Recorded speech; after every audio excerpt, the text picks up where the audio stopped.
반갑습니다. 이 시간에 말씀을 드릴 내용은 하나님께서 피조세계를 지으신 창조 목적을 중심 삼고 말씀을 드리기로 하겠습니다.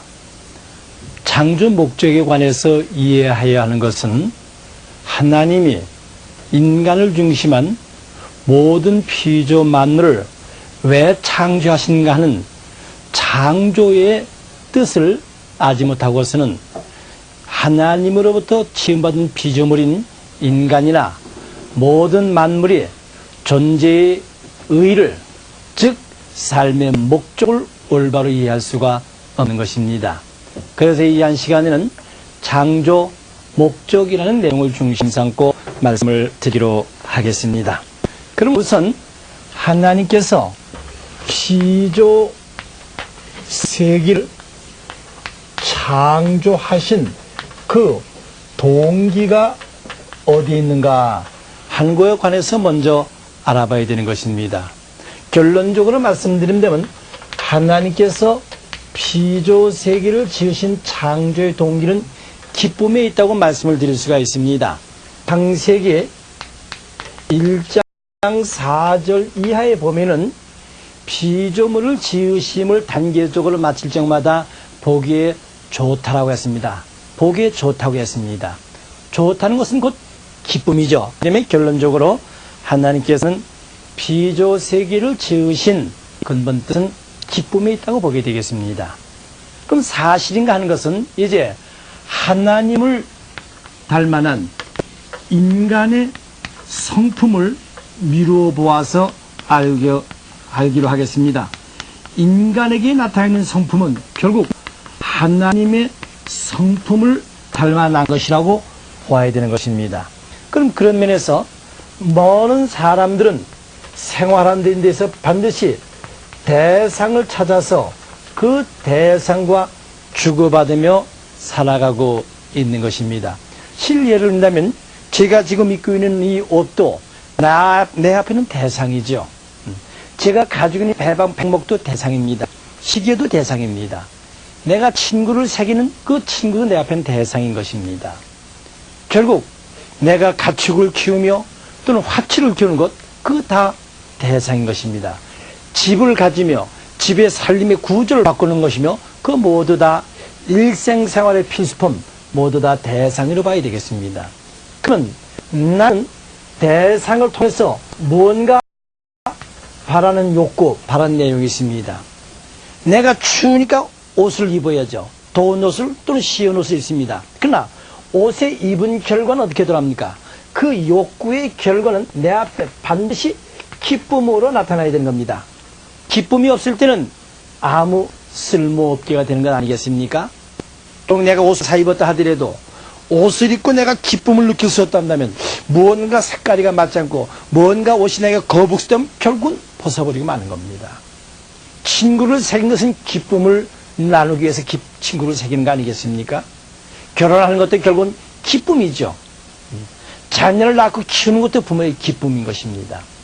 결국 이와 같이 이 사람이 모든 대상을 찾아 세운 것은 기쁨을 위해서입니다.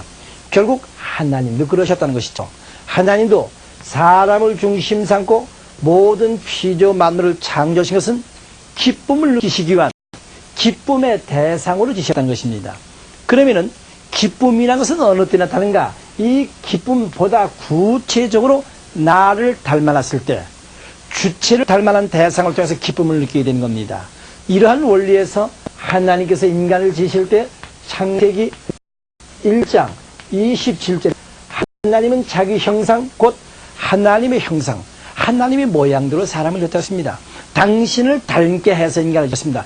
닮아난 대상을 통해서 기쁨을 느낄 수 있기 때문에 자 이런 면에서 결국 기쁨이라는 것은 대상을 통해서 기쁨을 느끼는 듯이 하나님도 그랬다는 것입니다. 그러니까 문제는 이 반드시 하나님은 주체 입장에서 대상을 통해서 기쁨을 느끼신 겁니다. 사람도 주체와 대상의 관계인 것입니다. 그러니까 모든 존재물의 기쁨은 주체와 대상의 관계에서 반드시 기쁨이 생기게 되어 있기 때문에 결국 이 대상은 주체가 기뻐할 때 대상도 기쁨을 느끼는 것이죠. 그렇기 때문에 대상은 보다 차원 높은 기쁨을 하는 주체는 대상이 차원이 높아져야 되는 겁니다. 같은 물건을 써 실증을 느끼면 새로운 물건을 샀습니다. 새로운 대상을 찾습니다. 친구도 하나만 가지고는 실증을 느끼죠. 보다 많은 친구. 왜? 보다 차원 높은 기쁨을 느끼자니 보다 차원 높은 대상을 찾는 것입니다. 자, 이렇게 되니까 이제 주체와 대상의 관계에 있어서 하나의 물건인 경우는 하나를 택했다가 버리면 그만입니다. 보다 새로운 것을 택하면 되니까. 그런데 사람의 경우는 그게 안 되죠. 특히 부부의 관계를 놓고 볼 때 결국 주체는 대상을 통해서, 남편은 부인을 통해서 보다 차원 높은 기쁨을 원합니다. 그것은 하나의 인간적인 육체적인 사랑에 의한 기쁨보다도 정신적인 차원에서 보다 차원 높은 기쁨을 원하기 때문에 대상은 보다 차원 높은 주체 앞에 기쁨을 돌리기 위해서 노력을 해야 되는 것입니다. 동시에 대상은 주체로 말미암아 보람을 얻기 때문에 주체 자신도 대상 앞에 보다 차원 높은 기쁨을 받기 위해서는 차원 높은 내용을 돌려줘야 되는 것입니다. 여기에서 발전이라는 결론을 가져오게 되는 것이죠. 자, 그렇다면 이제 기쁨이라는 것은 주체와 대상의 관계에서 차원 높은 대상을 통해서 차원 높은 기쁨을 느끼고, 역시 대상도 차원 높은 주체를 통해서 결국 보람을 느끼게 되는 것입니다. 그러면 이 주체가 결국 원인자요, 이 대상은 결과의 입장에 있는 것입니다. 따라서 바꿔 말씀을 드리면 이 대상은 주체로 말미암아 대상 앞에 택함을 받았습니다. 다시 말씀은 주체가 창작을 하죠. 주체가 만든 창작품. 그렇기 때문에 결국 주체 앞에 만들어진 결과인 작품입니다. 그러면 창작으로 말미암아서 존재하게 됐습니다. 그럼 여기서 모든 존재물, 이 존재물 또는 존재자의 존재 목적입니다. 이 모든 존재물의 존재 목적은 자기에게 있는 것이 아니라 그를 만든 창작자의 창작의 목적입니다. 다시 바꿔 말씀, 그를 만든 창조한 목적이 존재물의 존재 목적으로 나타나게 되는 것입니다. 자, 나라는 사람이 시계를 만들었습니다. 그럼 시계를 왜 만들었습니까? 시계를 만든 목적은 시간을 보기 위해서 시계를 만들었습니다.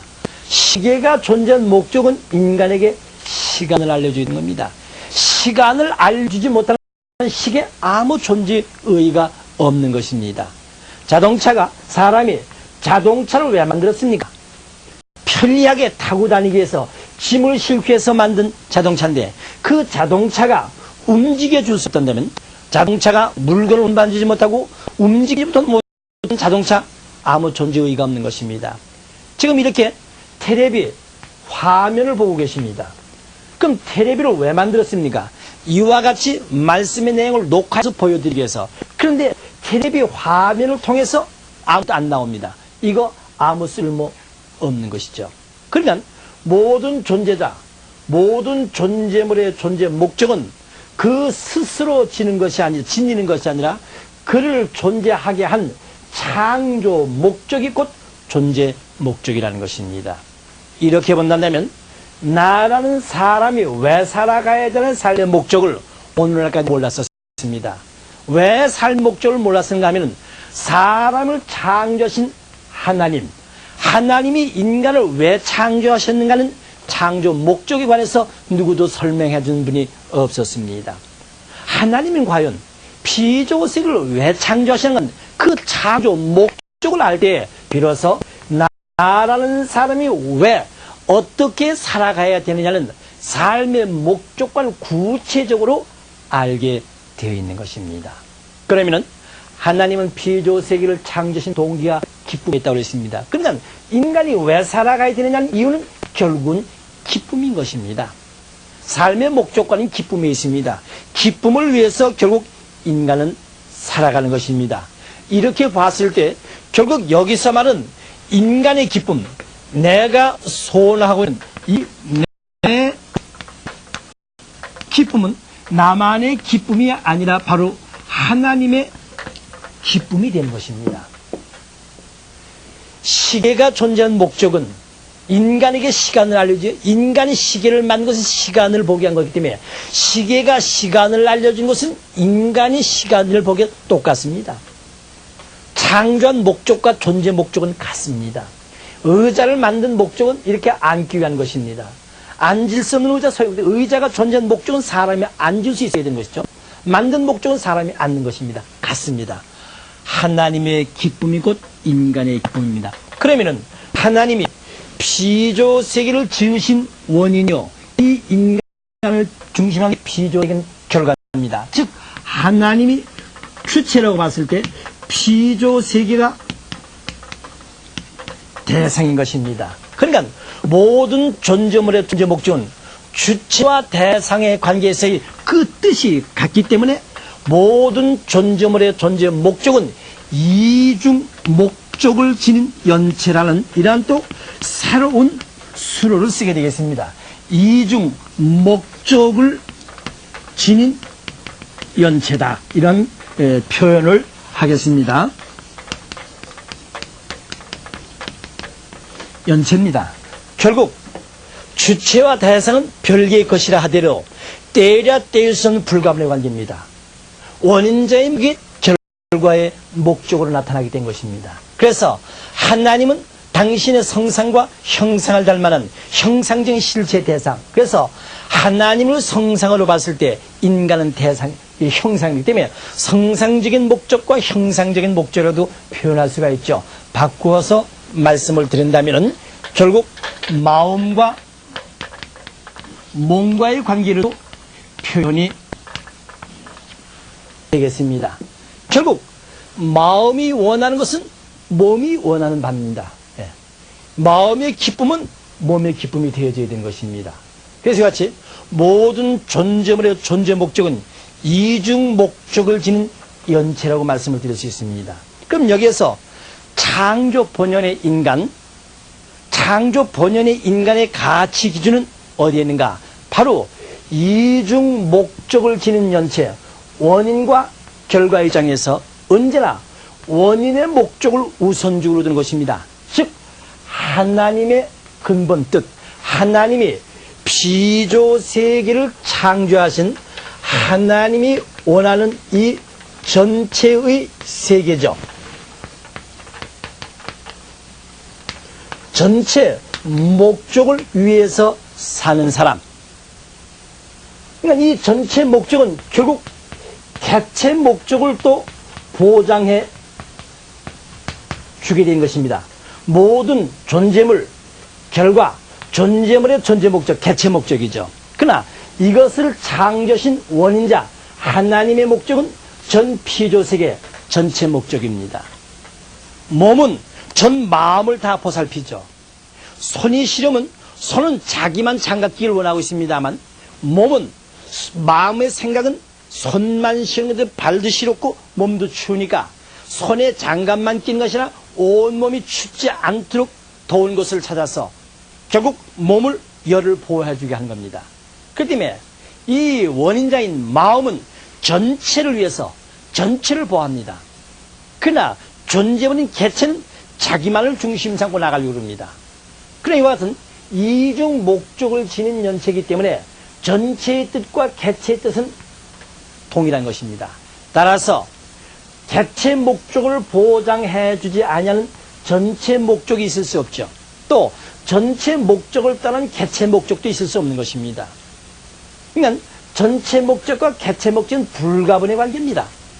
전체 목적을 떠난 개체 목적이 있을 수 없고 개체 목적을 보장해 주지 않은 전체 목적도 있을 수 없는 것입니다. 그러나 창조 본성, 본연의 인간은 바로 전체 목적을 앞세우고 우위에다 두고 자기 개체 목적을 중심 삼고 나가는 겁니다. 전체 목적으로 해야 하는 겁니다. 그런데 타락한 인간과는 타락한 사람의 경우는 전체 목적보다도 자기 개체 목적을 우위에다 두고 나가는 겁니다. 전체 목적을 소홀히 여기고 자기만이 잘 되는 것을 목적으로 나가는 것입니다. 집안이야 망하든 말든 자기만의 기쁨과 자기만의 만족을 느끼고자 하는 것이죠.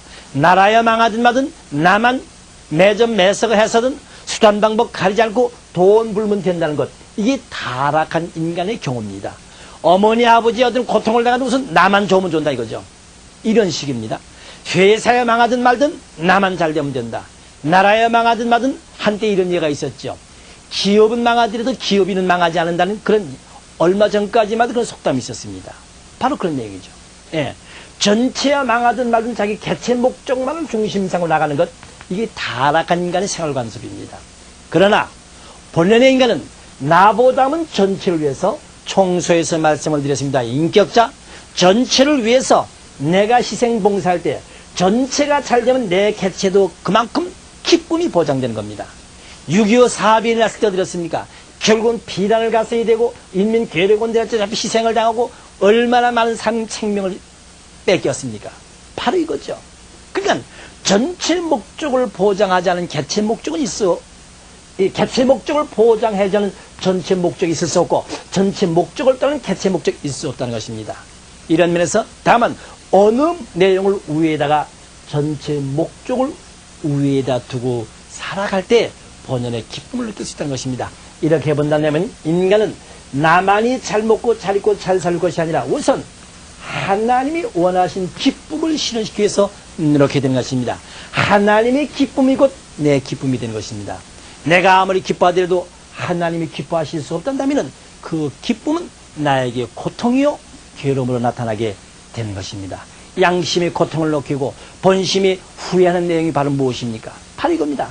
내 개체는 기뻐하더라도 원인자이신 전체 앞에 하나님이 기뻐하실 수 없는 생활을 했기 때문에 양심의 고통을 느끼고 탄식을 하게 되는 것입니다. 이런 면에서 모든 존재물은 이중 목적을 지닌 연체라는 것을 말씀을 드렸습니다. 그렇다면 이제 기쁨을 위한 선의 대상입니다. 바로 하나님은 기쁨을 위해서 창조하셨다는데 하나님은 선의 본체이시기 때문에 결국 기쁨의 대상은 선한 실체가 되어야 되는 것입니다. 그런데 기쁨이라는 것은 결국 주체와 대상의 관계이기 때문에 독자적으로는 기쁨이 생기지 않습니다. 기쁨이라는 것은 반드시 무형이든 실체든 자기를 닮아난 대상에 있어서 그것으로부터는 자극적인 감성에 의해서 기쁨을 느끼게 되어 있는 것입니다. 자, 그러면은 좀 더 쉽게 표현해서 말씀을 드려보죠. 사람은 나를 닮아난 대상입니다. 나를 닮아난 대상. 그럼 나는 하나님을 닮아난 나는 성상과 형상의 실체로 되어 있습니다. 쉽게는 마음과 몸이요. 어쨌든 성상과 형상. 그 때문에 이를 닮아난 이 대상입니다. 이 대상은 나를 닮아난 내 성상과 형상을 가지고 있어서 그로부터 이 성상과 형상을 상대적으로 다각적으로 느낄 때 결국 나라는 인간을 기쁨을 느끼게 되는 것입니다. 종합해서 정의를 내린다면 무형이거나 실체이거나 자기를 닮아난 대상이 있어서 그로부터 자기의 성상과 형상을 그 대상을 통해서 상대적으로 다각적으로 자극을 느낄 때 자기의 성상과 형상을 다각적으로 상대적으로 느낄 때 기쁨을 느끼게 된다는 말씀인 것입니다. 좀 더 쉽게 표현한다면 나라는 사람은 마음과 몸으로 되어 있습니다. 그럼 이 몸이죠. 내 몸이 잘생긴지 못생긴지 혼자서는 모릅니다. 내가 아무리 절세 미인이라 하더라도 내 스스로 내 얼굴을 돌볼 수 없습니다. 그러니 나를 내 몸을 비춰볼 수 있는 대상입니다. 그것이 결국 거울이죠. 거울을 통해서 내 몸을 비춰보는 것입니다. 또는 사진을 찍어서 내 모습을 비춰보는 것이죠. 그런 면에서 더욱이나 여자분들은 정적인 면이 남자보다 더 예민하죠. 그럴 때 거울을 남자보다 더 많이 봅니다. 사실은 사진도 남자보다도 여자들이 더 많이 찍죠. 자꾸만 이상한 자연 환경만 있으면 거기 당신의 몸을 놓고 그 사진에 담기를 원하고 있습니다. 실제 이 고속터미널이나 또는 지하철 같은 데 한번 가보십시오. 큰 대형 거울 앞을 지나갈 때마다 남자분들은 열에 하나 거울 쳐다보는 사람 나타날까 말까 합니다. 근데 여자분들은 거의 다 가다가 거울 앞에서 한번 쓱 이렇게 비춰보고 그리고 지나가시죠.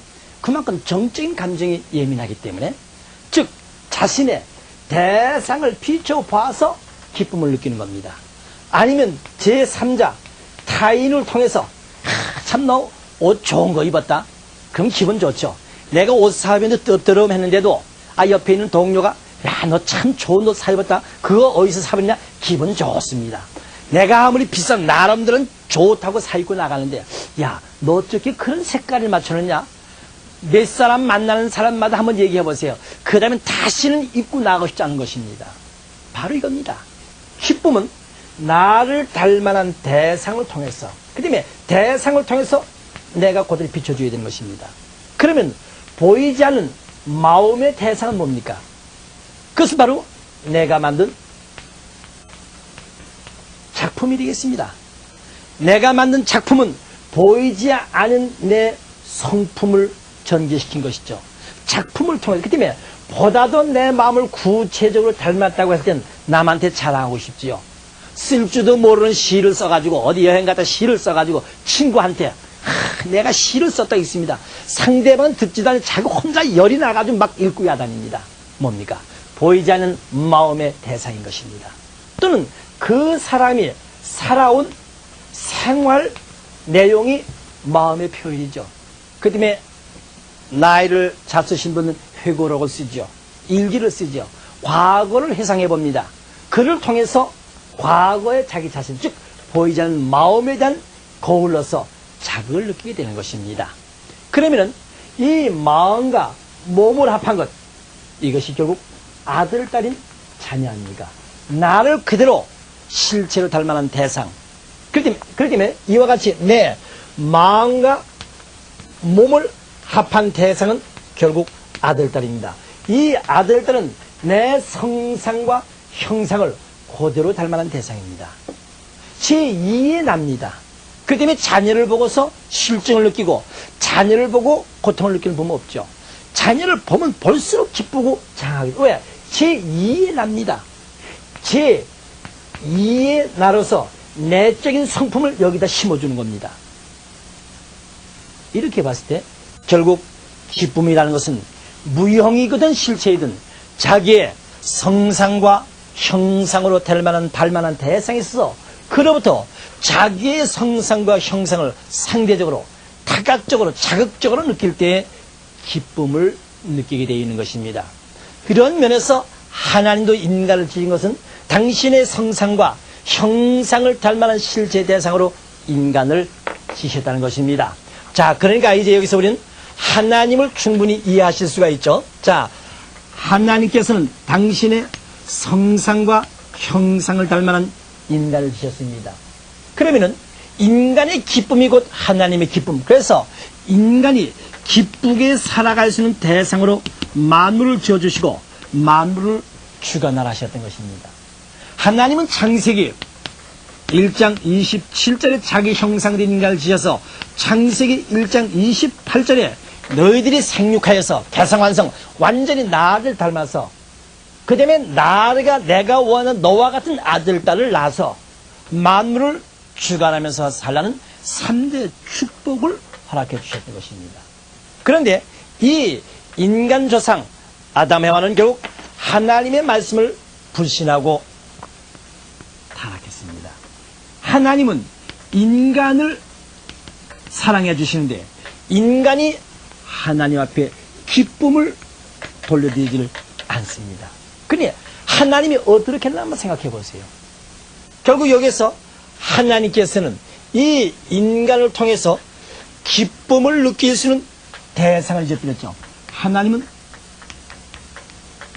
대상을 지어드렸습니다. 기쁨을 느낄 수 있는 대상.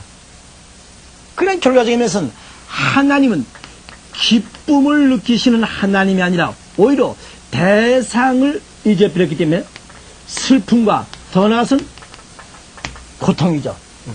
슬픔과 고통 가운데서 계시는 하나님이다 하는 것을 알 수 있습니다. 동시에 대상인 인간은 자녀로 지셨는데 자녀를 잊어버렸습니다. 그렇기 때문에 자녀를 잊어버린 하나님, 한을 품고 아들, 딸을 찾아 나오신 하나님이라고 우리는 여기서 볼 수가 있는 것입니다. 그렇기 때문에 창세기 6장 6절에 보면 하나님께서는 인간을 지으신 것을 후회하신 하나님입니다. 오늘 저희는 하나님을 이렇게 보겠습니다. 하나님은 기쁘심과 영광 가운데 계신 하나님이 아니라 창조의 동기가 기쁨에 있었는데 인간이 하나님 앞에 자극적인 감상, 기쁨을 돌려드리지 못하기 때문에 인간을 사랑해주지만 사랑의 뿌리가 내리지 않습니다. 대상을 잊어버려서 대상을 잊어버리니 기쁨을 느끼지 못하고 슬픔과 고통과 괴로움 가운데 계신 하나님, 인간을 자녀를 지내 자녀를 잊어버린 한의 하나님. 부모가 자식을 잃어보세요.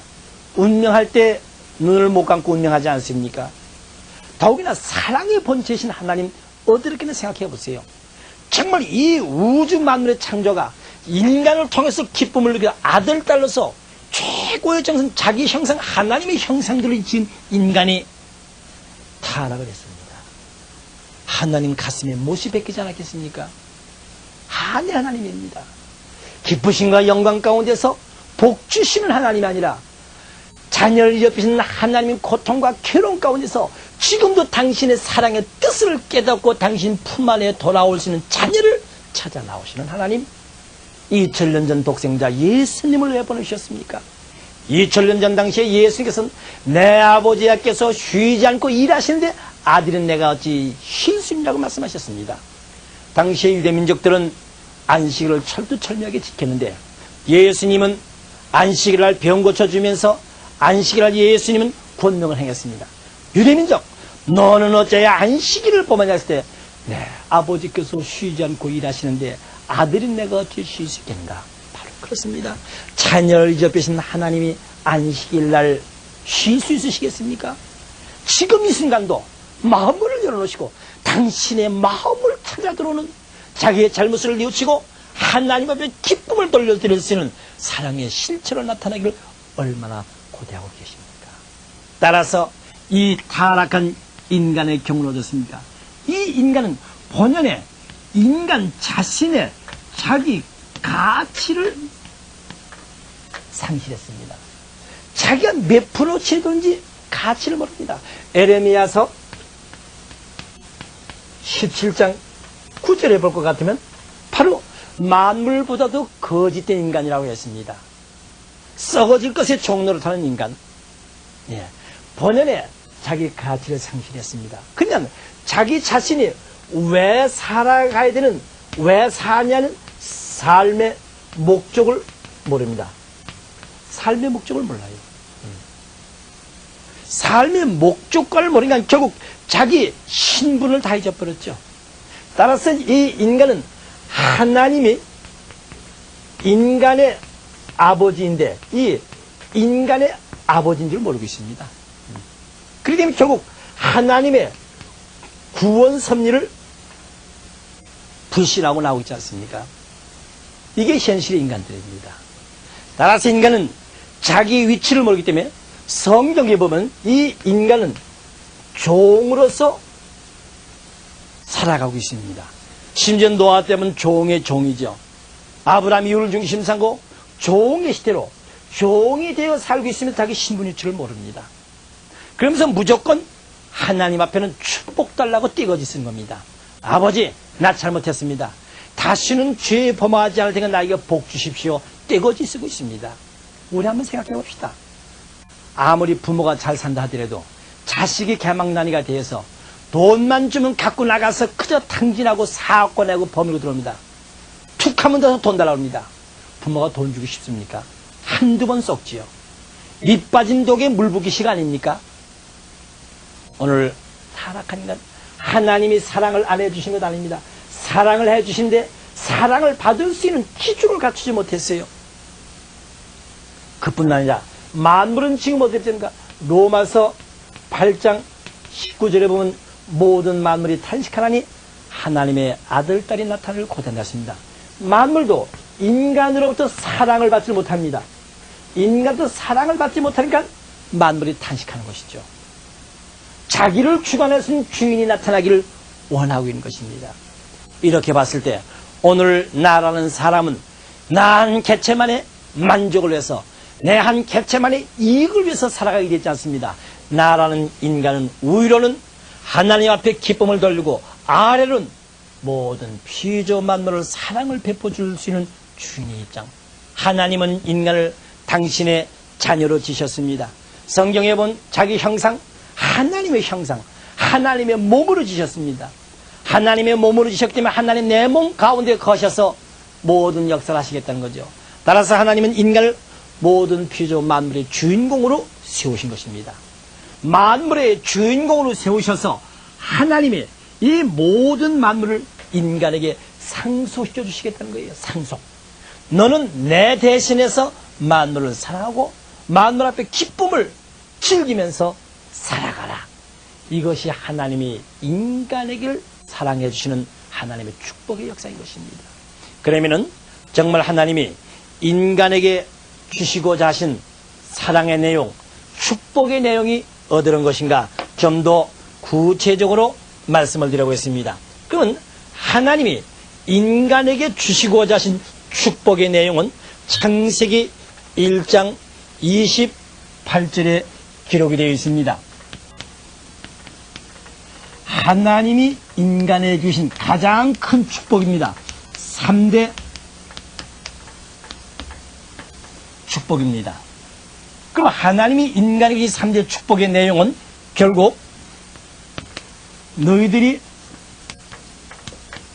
생육하여서 자녀를 지상에 가득히 나고 만물을 주관하라 하신 이 3대 축복의 내용이 되겠습니다.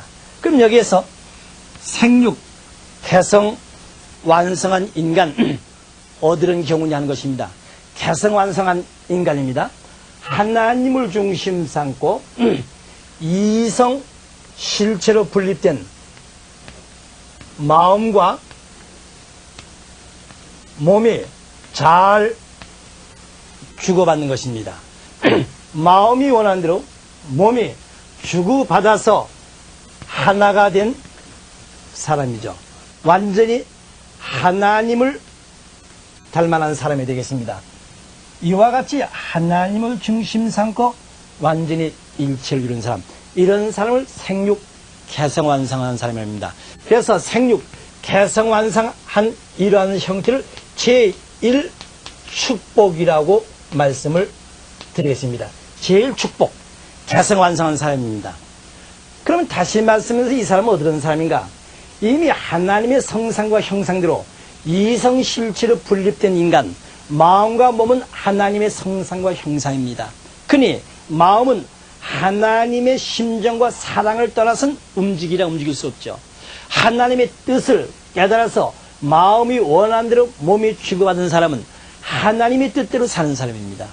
그러면 몸은 마음이 거하신 집인 것과 마찬가지로 인간은 하나님이 거하실 수 있는 집이 되는 것이죠. 그래서 고린도전서 3장 16절에 볼 것 같으면 너희들이 하나님의 성전인 것을 알지 못하느냐 했습니다.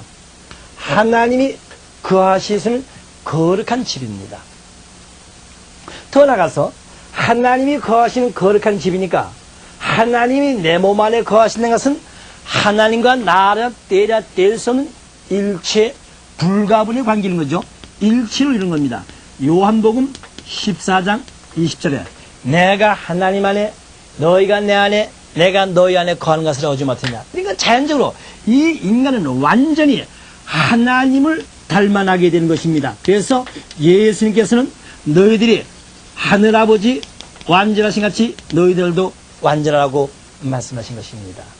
이렇게 하나님의 몸이 되어서 하나님과 하나가 되고 하나님이 거하신 거룩한 집이 되고 하나님을 100% 닮아났다고 했을 때 하나님은 신으로 계시니까 인간은 신의 성품, 신성을 띠는 인간인 겁니다. 신의 성품 신성을 계승한 완전히 하나님의 뜻이 내 뜻이죠. 그러니까 하나님의 심정이 완전히 내 심정으로. 그러니까 나는 하나님의 몸이 되어드리고 하나님은 내 마음이 되어주신 그런 형태의 나. 신인일체죠. 그런 기준으로 오셨던 분이 2000년 전 당시에 예수님인 것입니다. 결국 오셨던 예수님은 어떤 분인가? 하나님의 이 3대 축구의 생육, 개성 완성한 기준으로 오셨던 분. 오늘 우리가 예수님을 믿음으로 얻으는 사람, 이와 같은 사람이 되는 겁니다. 하나님을 믿음으로 이와 같은 사람이 되죠. 예수님 뭐라고 하셨습니까? 로마서 11장 17절에 나는 참 감람나무요 너희는 돌감람나무니 나에게 젖붙임을 받아야 된다. 참감람나무와 돌감람나무가 젖붙임은 그다음 완전히 참감람나무 되어버리는 거 아닙니까? 타락한 인간이 예수를 구세주로 믿기까지는 타락한 인간이지만 구세주를 믿어서 원죄를 청산지어가지고 완전히 일체가 된다면 예수 그리스도와 같은 사람, 나도 그와 같은 개성 완성한 사람이 되어줘야 되는 거죠. 그런 사람들이 모여서 사는 그런 백성이 이루어 사는 그게 하늘나라 아닙니까? 아담 에와가 타락하지 않았더니 바로 이와 같은 사람이 되었을 것 아니겠습니까? 자, 그러니 이렇게 봤을 때 여기서 말하는 이 제1축복을 완성한 사람은 완전히 하나님의 실체 대상입니다. 하나님의 성상과 형상을 닮은 실체 대상, 완전한 하나님 앞에 기쁨의 대상, 하나님 앞에 기쁨을 돌려드리는 존재죠. 그러나 이중 목적을 지닌 연체였습니다. 결국 내 마음의 기쁨입니다. 내 마음의 기쁨은 곧 하나님의 기쁨이 되어진 겁니다. 그런데 기쁘긴 기쁜데 마음 한구석에 불안과 초조가 있고 후회를 하게 된다? 그건 벌써 하나님 앞에는 합당치 않은 결과죠.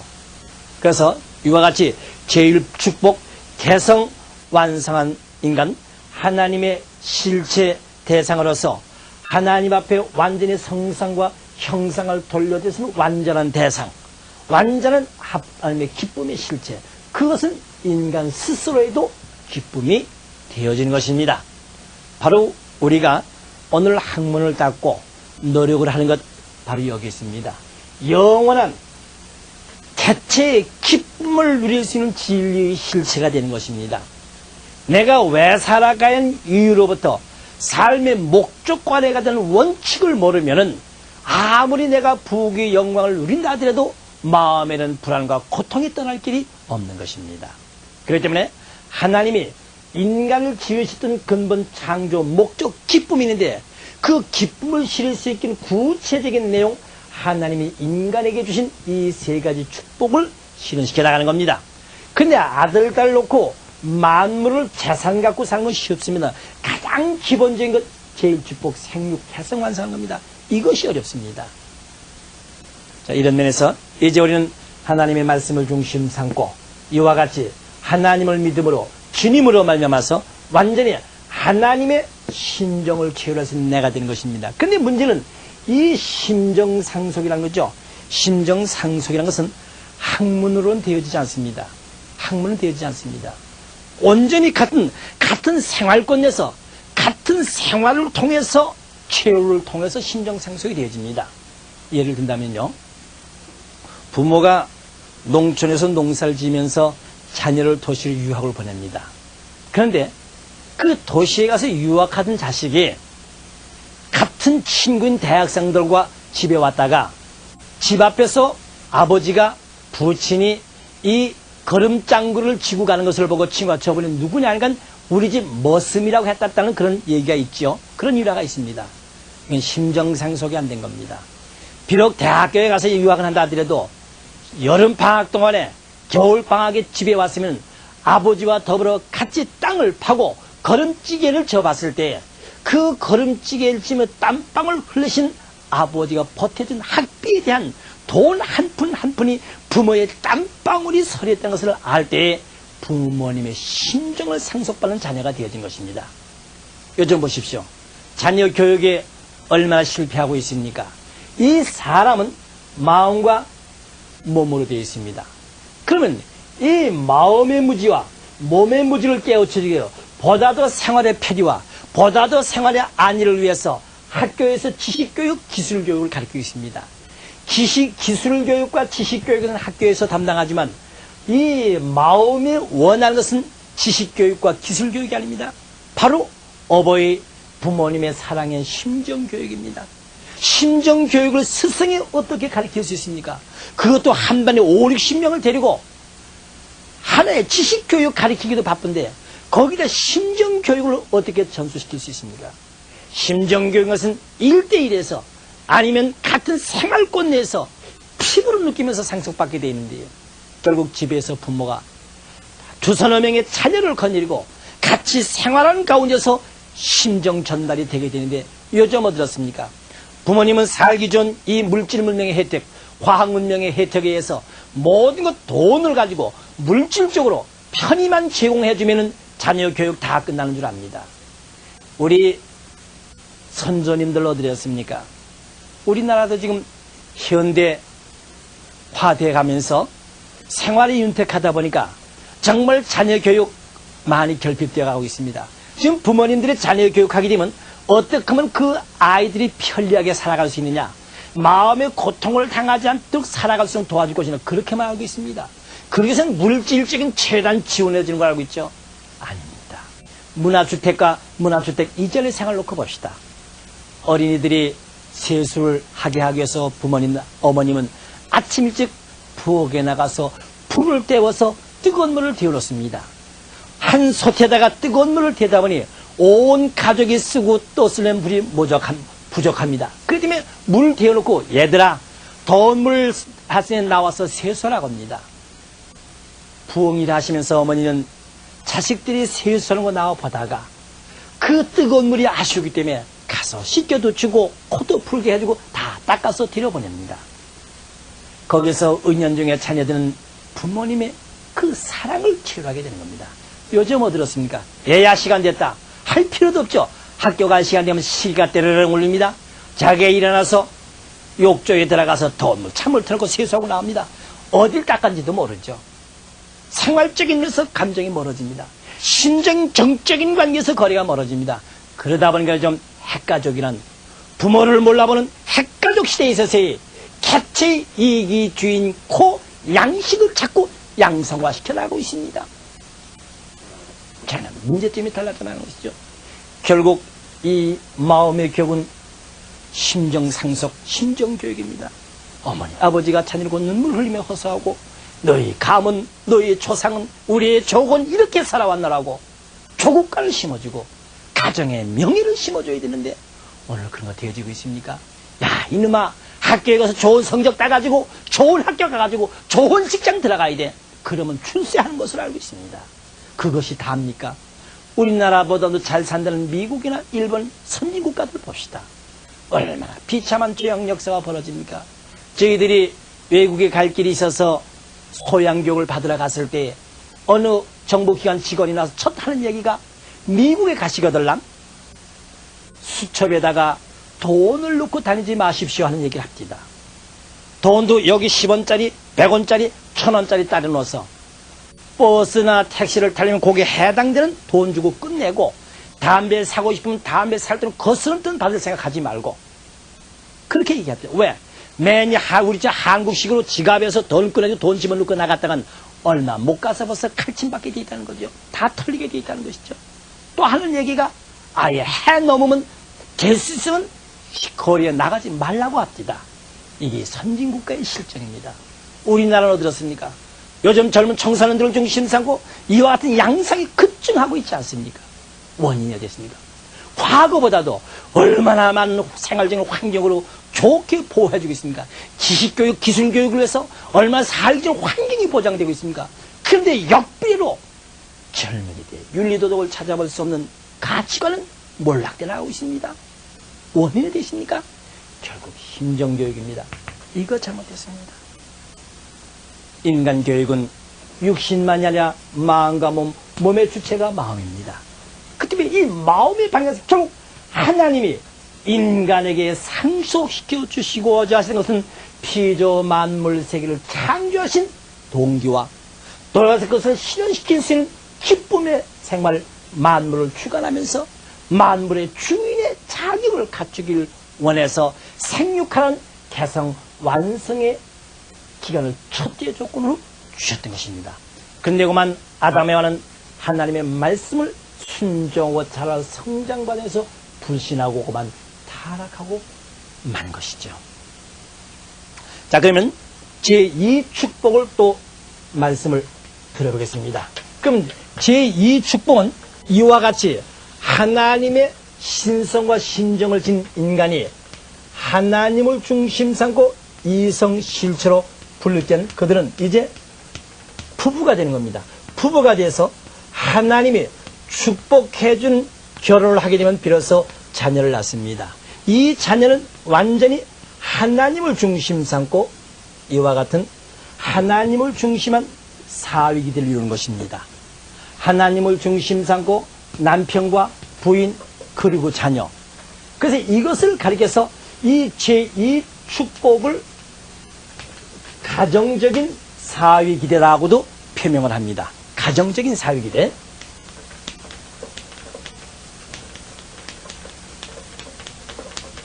가정적인 사위기대라고 표명합니다. 하나님을 중심한 부부, 자녀. 그럼 제1 축복은 하나님을 중심 마음과 몸에서 사위기는 개인적인 사위기대입니다. 개인적인 사위기대. 그럼 이제 가정적인 사위기대입니다.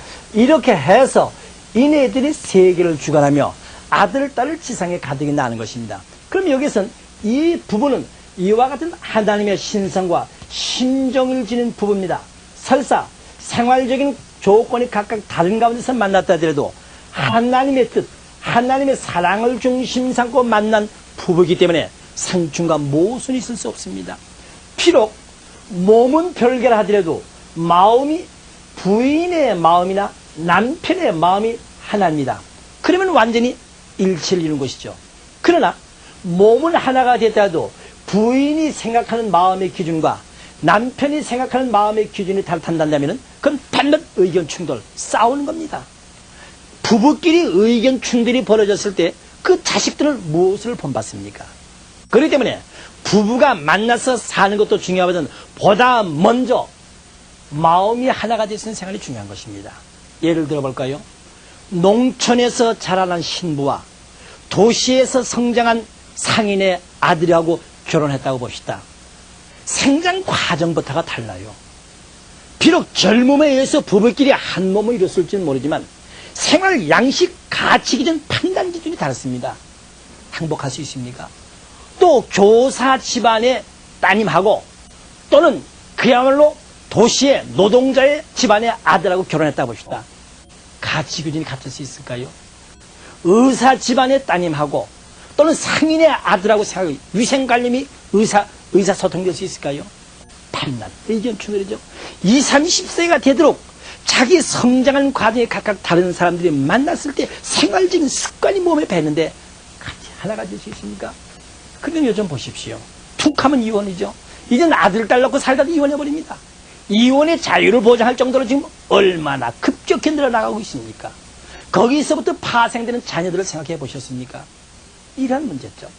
자, 그렇기 때문에 결국 제2 축복, 가정적인 사위기를 이루기 위해서는 먼저 그 부인과 남편의 사상이 하나가 되어야 되는 겁니다. 사상이 하나가 되어야 돼요. 우리 옛날 선조님들은 어떻습니까? 여식을 가진 부모님들은 그 부모님 밑에서 성장해서 크는 게 중요한 것이나 시집가가지고 그 시댁의 가문을 명예롭게 할 수 있도록 거기에다 사상을 두고 교육시켰기 때문에 그네들은 시집가게 되면은 그 시댁의 부모를 모시는 것 지극히 당연한 것으로 노력해왔습니다. 요즘 뭐 들었습니까? 시부모 모시려고 그럽니까? 남편하고도 수트로 헤어지고 마는 판국인데요. 요즘 어느 정도입니까? 부인의 재산, 남편의 재산이 따로따로 되기 때문에 요즘 도시에 있는 그 유부녀층에서 그런 분이 그런 말씀을 한다대요. 너 재산은 너 얼마나 저축했느냐? 나 그런 거 안 해서 이 바보야. 너 그러다 남편 바람 피고 헤어질 때 헤어지는 말에 울고불고 위자료 달라겠냐? 난 나의 네모같이 가지고 있어. 아무 때든지 부담 없이 갈라지게 난 준비하고 있어. 이런답니다. 사실인지는 모르겠습니다만 아마 그럴 수 있는 가능성이 있다고 봅니다. 자, 결국 오늘 우리 가정의 행복, 가정의 조화는 자기 개인의 문제가 아니라 결국 자문을 중심 삼고, 그러기 위해서는 피조세계를 지으신 하나님의 뜻을 깨닫지 않으면 안 됩니다. 모든 가정들의 감과 전통이 또 다르습니다. 상충이 많습니다. 그렇기 때문에 국경을 초월하고 하나의 이 민족을 초월하고 이 흑백인 종족을 초월해서도 만나면 하나가 될 수 있는 것은 우주 만물을 창조하신 하나님의 심정과 사랑을 중심 삼고 성장하는 것입니다. 그런 사람들이 부부가 되었을 때 그 사상은 오직 하나. 따라서 거기서 되는 자녀들 교육도 일률적인 것이죠. 이렇게 되었을 때 결국 고린도전서 12장 12절 이하에 기록되어 있는 말씀과 같습니다. 즉 12장 12절 이하에 볼 것 같으면은 분해의 명령에 의해서 이 사지 백체가 온갖 조화를 이루고 있습니다. 마찬가지로 이 분해를 하나님으로 봤을 때 이 사지 백체는 모든 인간이다. 지구상에 아무리 수십억, 수백억이 된다 하더라도 결국 하나님의 심정과 사랑을 중심 삼고 사는 세계, 하나의 대가족 사회를 이루는 것입니다. 하나님의 심정과 사랑에 의해서 얼큰어지는 세계, 하나님을 중심한 하나의 대가족 사회를 이뤘을 때 비로소 이 자녀는 하나님의 성상과 형상의 실체 대상이 되는 것입니다. 동시에 부모의 성상과 형상의 실체 대상, 그 때문에 부모인 인간과 하나님 앞에 실체 대상, 기쁨의 대상이 되어진 것이죠. 그 때문에 자녀를 바라보는 부모의 기쁨, 곧 하나님의 기쁨인 것입니다. 자녀를 키워볼 때 비로소 하나님의 심정을 체험하게 되는 겁니다. 왜? 인간을 지어놓고 바라보신 그 입장이 섰기 때문에 부모가 되어서 자녀를 대해볼 때 하나님이 인간을 대하시는 것을 이해할 수 있다는 것이죠. 그렇기 때문에 자녀를 바라보는 부모의 기쁨은 부모만의 기쁨이 아니라 바로 온전하신 하나님의 기쁨의 대상. 그렇기 때문에 이 자녀들은 부모님을 괴롭게 할 수 있고 하나님을 괴롭게 할 수 없을 정도의 부모님으로부터 심정적인 교육을 받고 하나님의 심정의 상속자가 되어졌을 때 완전히 하나의 이상적인 조화의 세계를 이루어나가게 되어 있는 것입니다. 그러면 마지막으로 제3 축복을 중심 삼고 말씀을 드려보겠습니다. 그럼 여기에서 제3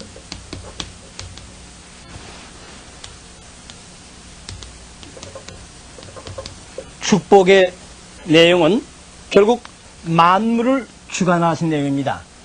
하나님을 중심 삼고 개성 완성한 인간이 하나님이 지으신 만물과 완전히 주고받아서 하나의 피조 세계를 이루는 겁니다. 이것은 하나님이 소원하시던 이상세계, 그래서 완전히 만물을 중심 삼고 사위기 되는 겁니다. 이런 사위기를 하나님이 인간의 만물을 주관하라 하셨기 때문에 주관적인 사위기대, 주관적인 사위기대라고 말합니다. 그렇게 해서 사는 이 세계가 하나님의 나라 천국입니다. 천국은 어디에서? 땅에서 이루어지는 지상천국이요, 지상에서 살다가 육신을 벗고 가는 세계가 천상세계, 천국, 천상, 천국으로 가게 되어 있는 것입니다. 결국 인간은 하나님의 실체의 대상으로서 역시 이 만물도 하나님의 실체 대상으로서, 그렇기 때문에 인간과 만물을 합한 것은 하나님의 성상과 형상을 닮은 실제 대상으로 하나님의 기쁨의 대상이 되는 것이요, 동시에 하나님을 100% 닮은 인간 앞에 기쁨의 대상이 되어지는 것입니다. 결국 하나님이 이룩하시거든 세계, 이 3대 축복을 완성한 세계는 이와 같은 세계로서 오직 하나님의 심정과 사랑을 중심 삼고 기쁨과 아름다움으로 주고받으면서 살아가는 세계인 것입니다. 결론적인 면에서 제3축복, 제2축복이 문제가 아니라 가장 중요한 것은 제1축복입니다. 하나님의 이 심정과 더 나아가선 사랑을 상속받는 인간이 되어지는 겁니다. 이것이 없으면 인간은 거짓 인간이 되어지는 것입니다. 심정과 사랑을 상속받기 위해서 하나님이 구원 섭리, 복귀 섭리에 나오시는 내용을 통해서 우리는 상속받을 수 있습니다. 무용으로 계신 하나님과 우리가 어떻게 모시고 살 수 있습니까? 그런데 무용으로 계신 하나님의 노정, 섭리 노정은 바로 이 성서상에 기록이 되어 있습니다. 마치 자식은 부모님을 모시고 살 때 부모님의 신종을 상속받듯이 하나님을 모시고 살아야 하는데 그 하나님이 걸어오신 6,7년의 섭리 역사가 성서상에 기록되어 있습니다. 이 성경에 보면 하나님은 시시각각으로 인간에게 많은 사랑을 베풀고 많은 축복을 해주셨지만서도 결정적인 장소에서 인간들이 책임을 못했습니다. 책임을 못할 때마다 고통을 당하시던 하나님이라는 것이 성서상에 나타나옵니다. 여기에서 우리는 신앙생활을 통해서 하나님의 신정과 사랑을 상속받게 되었을 때 우리는 모든 인간을 대해서 사랑을 베풀 수 있고 모든 만물에 대해서 주인의 입장에서 사랑을 베풀어 나갈 수 있게 되는 것입니다. 그럴 때 본연의 창조 이상세계는 이렇게 되어진 것이요. 정령 천국생활, 땅 위에서 내 가정에서부터 내 지역 사회에서부터 천국이 실현되어지게 되는 것입니다. 감사합니다. 이상으로